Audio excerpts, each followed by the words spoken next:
Magandang hapon po sa inyong lahat.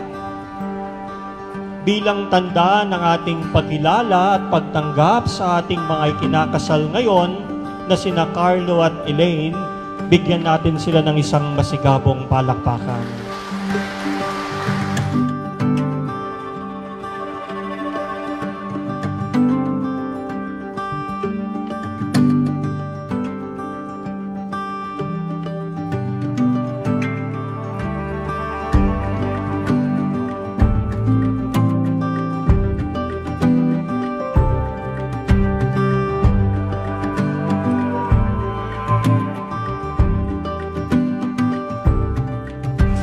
Carlo and Elaine, I'm wishing you the best.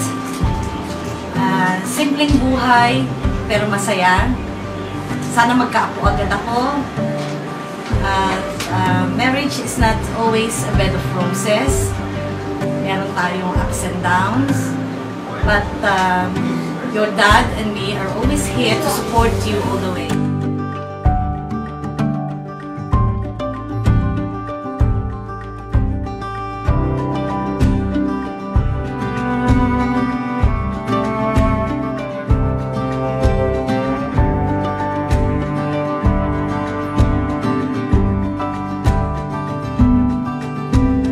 Marami sa mga mag-asawa ngayon ang gusto ng maging malaya sa isa't isa.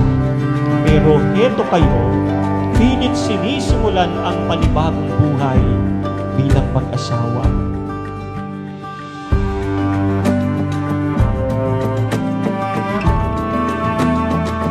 To Carlo and Elaine, I wish you the best in your new life as husband and wife. May you have all the happiness and blessings from the above.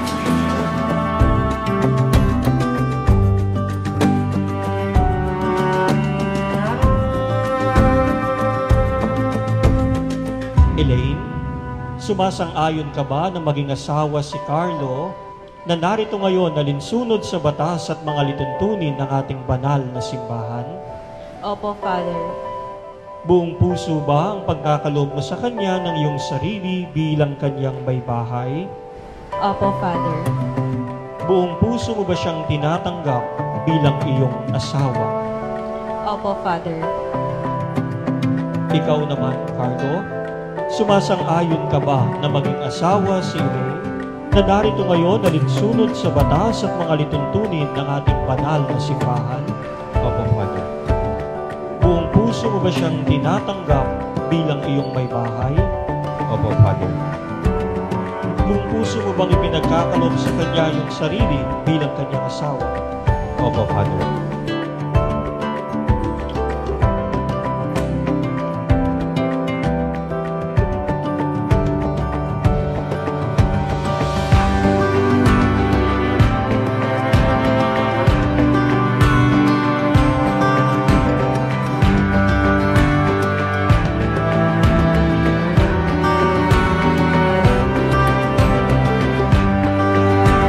Hamon ko sa inyo, kung gusto ninyo na maging matibay, matatag at tumagal ang inyong pagsasama, matuto kayong magpahalaga sa isa't isa.